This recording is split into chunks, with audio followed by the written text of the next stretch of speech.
আসসালামু আলাইকুম। কেমন আছেন আপনারা সবাই? নিশ্চয়ই অনেক ভালো। আলহামদুলিল্লাহ। আমিও আপনাদের দোয়ায় এবং ভালোবাসায় অনেক ভালো আছি।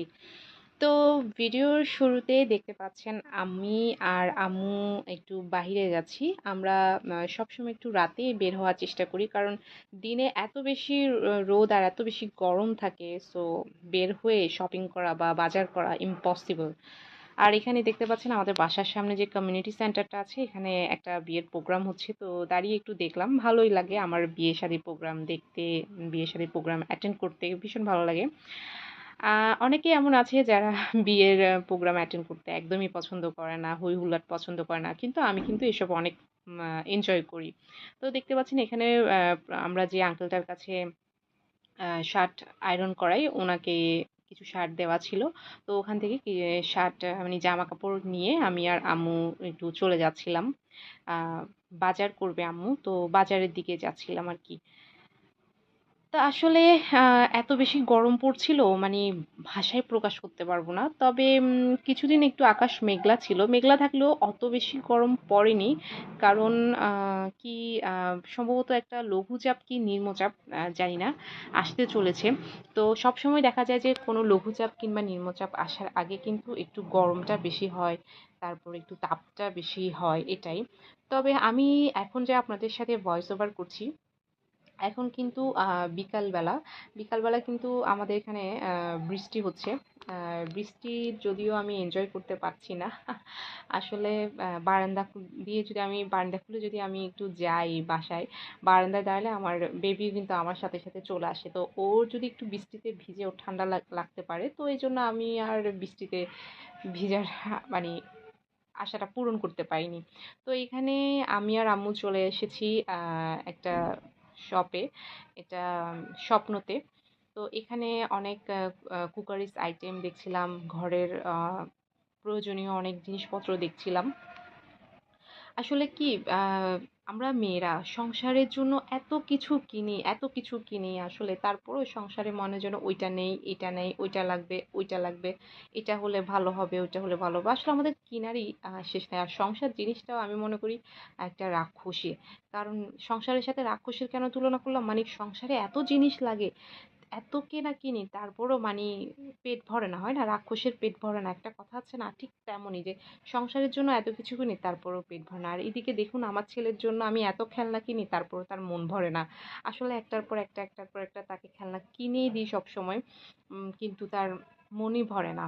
তো শেষমেশ দেখুন আমি এই ছোট বানরটা মানে মানকিটা ওকে নিয়ে দিয়েছিলাম। তো আমি চেষ্টা করি সবসময় ওর আবদারগুলো পূরণ করার। কারণ ছোট বাচ্চা তো এখনো তো কিছু বুঝে না। যখন বুঝার মতো বয়স হবে তখন অবশ্যই বুঝাবো। এখন আসলে বুঝালেও সে বুঝবে না। তো আমি শপিং করে বাসায় আসলাম। বাসায় এসে আপনাদের সাথে শেয়ার করছি, দেখুন কি শপিং করলাম। কারণ ভিডিও ধরে মানে মোবাইল দিয়ে ভিডিও করার মতো তখন আসলে ইচ্ছা করছিল না। তাই আর ভিডিও করিনি। তো বাসায় এসে আপনাদের সাথে শপিংগুলো শেয়ার করছি। তো এখানে লেবু কিনেছি ২ টো। আসলে লেবুর যা দাম ছিল না, এখন তো তাও একটু রিজনেবল এ পাওয়া যাচ্ছে। আ লেবুর কিন্তু কিছুদিন আগে প্রচুর দাম ছিল। জানি না আপনারা কে কোন অঞ্চলে থাকেন, তাদের অঞ্চলে কেমন দাম? আমাদের এখানে প্রচুর দাম ছিল চিটাগং এ। আর এটা হচ্ছে মানকি, ওই যে আমি আমার বেবির জন্য যে খেলনাটা কিনেছিলাম।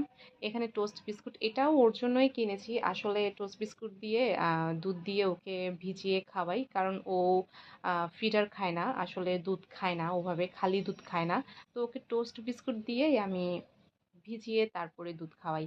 আর এগুলো হচ্ছে স্বপ্নতে কম্বো পাওয়া যায়। এই কম্বোগুলো হচ্ছে আসলে মূলত ৪টা প্যাকেট মিলে একটা কম্বো। এগুলো প্রাইস মেবি ৳২০০ বা ৳২১০ এমনই হবে। তো তো আমি যখন আজকে স্বপ্নতে গিয়েছিলাম শপিং করতে, এগুলো খুঁজছিলাম, তো খুঁজে পাচ্ছিলাম না। পরে আমি যখন একজন সেলারকে বললাম যে এই কম্বোগুলো কি শেষ, তো উনি আমাকে এভাবে ২-৩টা বের করে দিল যে ম্যাম এগুলো আছে। তো আমি ওখান থেকে দুটো নিয়ে নিলাম। আর এখানে আমার বেবির জন্য প্যাম্পাস নিয়েছি। প্যাম্পাস আসলে এক দোকানে সবগুলো পাইনি, তো ২টা দোকান থেকে নিয়েছি। আর এখানে ওর জন্য ওষুধ নিয়েছিলাম। আসলে কেনাকাটা উদ্দেশ্যে বের হই, ঠিক আছে, একটা বাজেট থাকে যে এই বাজেটের মধ্যে এই জিনিস কেনাকাটা করব। কিন্তু আসলে যখনই শপিং করি বা যখনই কোনো বাজার করি, আসলে তখন বাজেটের আর হুঁশ থাকে না। মনে হয় যে না এটা লাগবে, ওইটা লাগবে, এটা নিলে ভালো হবে, ওটা নিলে ভালো হবে। কিন্তু যখন বাসায় আসি তখন আফসোস করি, ইস! এটা না নিলে মনে হয় এখন ভালো হতো, ওইটা না নিলে মনে হয় এখন ভালো হতো, টাকাটা বাঁচতো। আবার চিন্তা করি যে টাকা তো আসবে, টাকা তো যাবে, কিন্তু এটা নেওয়া উচিত ছিল, এটা নিয়ে ফেলেছি, ভালোই করেছি।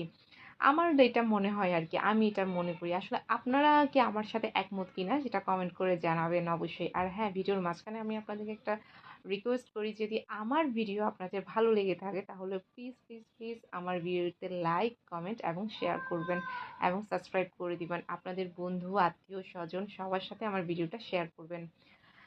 তো আমার ভিডিওতে আসলে আপনারা জানেন যে আমার নতুন ইউটিউব চ্যানেল, আর আমার নতুন ইউটিউব চ্যানেলের পরিবারের সংখ্যা খুবই কম। তো আমি চাই আমার ইউটিউব ফ্যামিলিটা অনেক বড় হোক, আর আপনারাই পারেন আমার ইউটিউব ফ্যামিলিটাকে বড় করে দিতে। সো প্লিজ আমার সাথে আমাকে সাপোর্ট করুন। আমাকে একটু সাপোর্ট দিলে আমি ইনশাল্লাহ আপনাদেরকে আরও ভালো ভালো ভিডিও উপহার দিতে পারবো। তো এখানে দেখতে পাচ্ছেন আমি আমার ছেলের জন্য প্যাম্পাস নিয়ে এসেছি। এরপর বাড়ি থেকে আসার সময় একটু নাস্তাও নিয়ে এসেছিলাম। নাস্তা নিয়ে এসেছি বলতে এখানে মোগলাই নিয়ে এসেছি। আর আমি আর আম্মু আসলে বাইরে গিয়ে বসে খেতে চেয়েছিলাম। কিন্তু খেতে কেন জানি বাইরে প্রচুর গরম ছিল, যার কারণে আর বাইরে বসে খাইনি। তো বাসার জন্য নিয়ে এসেছি পার্সেল করে, নিজেদের জন্য নিয়ে এসেছি। এখানে মোগলাইগুলো আমি সবাইকে সবারটা সমান ভাগে ভাগ করে দিয়ে তারপরে আমি আর আমার আম্মুর জন্য কিছু রেখেছি। আসলে বাসায় কোনো কিছু আনলে সেটা ভাগ করে দেওয়া এটা একটা দায়িত্ব। কাউকে কম, কাউকে বেশি তো দেওয়া যাবে না। সবাইকে সমান ভাগ করে দিতে হবে। তো এখানে দেখতে পাচ্ছেন আমি এখানে দুধ নিয়েছি। এখানে আমি একটু করে দুধ নিয়ে আমি আমার ছেলের জন্য গরম করছি। ওই যে বললাম যে ওকে সবসময় আমি দুধ দিয়ে বিস্কিট দিয়ে ভিজিয়ে তারপর খাওয়াই। তো এখানে সবসময় বড় পাতিল থেকে একটু করে দুধ আমি ওর জন্য ছোট পাতিলে নিয়েছি। নিয়ে আমি ওর জন্য এটা গরম করব। গরম করে আমি ওটা ওকে খাওয়াবো। আর এখানে আব্বু অফিস থেকে আসার সময় কতগুলো ডিম নিয়ে এসেছে। আসলে সবসময় আমাদের বাসায় ডিম একটি অপরিহার্য খাবার। আমাদের বাসায় চাল থাকুক না থাকুক, তেল থাকুক না থাকুক, বাট ডিম কিন্তু অবশ্যই লাগবে। আমি মনে করি এটা শুধু আমার বাসার কাহিনী না, এটা প্রত্যেকটা বাসারই একই সিচুয়েশন, যে সব বাসায় ডিমটা কিন্তু ফ্রিজে থাকবেই মাস্ট। মানে এই ডিমটা হচ্ছে মানে একটা বিপদের বন্ধু বলা চলে, বলে না বিপদের বন্ধু। আমি মনে করি ডিমটা হচ্ছে আমাদের বিপদের বন্ধু। মানে এই ডিমটা লাগবেই প্রত্যেকটা বাসায়। আমি মনে করি ডিমটা আছে, এটা থাকে। কারোর তরকারি পছন্দ না হলে বাস একটা ডিমকে অমলেট করে খেয়ে নিলাম। সকালে রুটি দিয়ে কি খাবো, চা খেতে ইচ্ছা করছে না, পরোটা দিয়ে চা খেতে ইচ্ছা করছে না, ওকে ফাইন একটা ডিম অমলেট করে খেয়ে নিলাম। তো এখানে দেখতে পাচ্ছেন আমি আব্বুর জন্য চা নিচ্ছিলাম। আসলে আব্বু তো দুধ চা খায় না, রং চাই খাইতে হবে, ওনাকে ডক্টর নিষেধ করেছে দুধ চা খেতে। তো দুধ চা ঢালতে গিয়ে একটা ছোট্ট একটা অ্যাক্সিডেন্ট হয়ে গেলো। তবে আল্লাহ তাআলার অশেষ রহমতে আমার গায়ে কোনো গরম চা বা কিছু পড়েনি, আলহামদুলিল্লাহ আমি সেফ ছিলাম।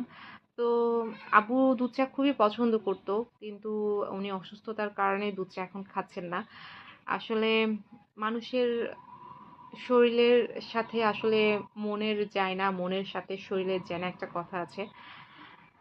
আমি মনে করি মন ভালো থাকলে শরীর ভালো থাকে, আর শরীর ভালো থাকলে মন ভালো থাকে। এই দুটা একে অপরের সাথে জড়িত। যে যাই হোক, আমার আব্বুর জন্য সবাই দোয়া করবেন, উনি যেন খুব তাড়াতাড়ি সুস্থ হয়ে ওঠে। আর এই যে আমি আমার বেবির জন্য দুধ গরম করছিলাম। আসলে বাচ্চাদেরকে খাওয়ানো এটা অনেক বড় একটা যুদ্ধ। যুদ্ধের চাইতে কোনো অংশে কম না বাচ্চাদেরকে খাওয়ানো। কখনো তাদেরকে বাইরে গিয়ে পশু পাখি দেখাতে হয়, কাক দেখো, বিড়াল দেখো, ওই দেখো, সেই দেখো, এসব বলে বলে খাওয়াতে হয়। আবার এখনকার যুগের বাচ্চারা তো হচ্ছে মোবাইলে কার্টুন না দেখতে দেখতে তারা খাবে না, টিভিতে কার্টুন না দেখতে দেখতে তারা খাবে না। তো এগুলা একটা আসলে প্যারা। আমি এখন বুঝি যে আমার আম্মুরা আমাদেরকে মানে ছোট থেকে বড় করেছে এভাবে। আমরাও তো আগে খেতে চাইতাম না, আমাদেরকে জোর করে খাওয়াতো। তো এখন তো নিজে মা হয়েছি তাই বুঝি যে একটা বাচ্চাকে লালন পালন করে যত্ন করে বড় করা একটা মায়ের জন্য কতটা কর্তব্য, দায়িত্ব এবং কষ্টকর। বাবা তো টাকা আর্ন করে টাকা দেয়, কিন্তু মাকে যে শারীরিক পরিশ্রমটা করতে হয় এটা শুধু একজন মাই বুঝে, এছাড়া আর কেউ বুঝবে না। তো এইভাবে করে টোস্ট বিস্কুট দিয়ে আমি ওর জন্য দুধ দিয়ে ভিজিয়ে খাওয়াই। কারণ আমার ছেলে খালি দুধ খায় না, আর ফিডারও সে খায় না। তো এভাবে যদি ওকে একটু খাওয়াইতে পারি আমি, তাহলে নিজেকে একটু ধন্য মনে করি। কারণ বাচ্চাদের জন্য কিন্তু দুধ খুবই প্রয়োজনীয় একটা খাবার। ক্যালসিয়াম, দুধে প্রচুর ক্যালসিয়াম পাওয়া যায়। তো প্রত্যেকটা বাচ্চার রুচি, প্রত্যেকটা বাচ্চার নেচার কিন্তু আলাদা। যেমন আমি অনেক বাচ্চা দেখেছি তারা খেতে খুব পছন্দ করে, আবার আমার নিজের বাচ্চাকে দেখি সে খেতেই চায় না। তো এখানে আমার ভাই দারাজ থেকে আমার ছেলের জন্য একটা ট্যাব অর্ডার করেছে। এই ট্যাবটা কিন্তু খুবই দারুণ। এটা দিয়ে কিন্তু আপনি আপনার বাচ্চাকে মোবাইল থেকে দূরে রাখতে পারবেন। ট্যাবটার দামও তেমন একটা বেশি না, ১৫০ কি ১৬০ টাকা। তবে এটা দিয়ে যখন সে লেখাপড়া করবে, তারপর এটা দিয়ে যখন সে কিছু আঁকবে, সে খুবই এনজয় করবে। আর সাথে কিন্তু এটা একটা শিক্ষণীয় আমি মনে করি বিষয়, কারণ এটা মোবাইল থেকে দূরে রাখে। এটাই আমার কাছে বেশি ইউনিক লেগেছে। তো ভিডিওটি যদি ভালো লাগে তাহলে প্লিজ প্লিজ প্লিজ একটা কমেন্ট করে জানাবেন। আপনাদের কমেন্ট পেয়ে আমার খুবই ভালো লাগে। আর আমার পরিবারের জন্য দোয়া করবেন, আমার ছেলের জন্য দোয়া করবেন, আমার জন্য দোয়া করবেন। আর আপনারাও ভালো থাকবেন, সুস্থ থাকবেন। চারিপাশে এখন ডেঙ্গু বেড়ে গেছে, আপনারা সাবধানে থাকবেন, সতর্ক থাকবেন। বাড়ির পাশে কোথাও পানি জমে থাকলে সেগুলো তাড়াতাড়ি পরিষ্কার করে ফেলবেন, এবং অবশ্যই পরিষ্কার পরিচ্ছন্ন থাকবেন, কারণ পরিষ্কার পরিচ্ছন্নই হচ্ছে ইমানের অঙ্গ। তো আজকে আর বেশি কথা বলবো না। আজ এই পর্যন্তই। টাটা, বাই বাই, আল্লাহ হাফেজ। ভালো থাকবেন, সুস্থ থাকবেন।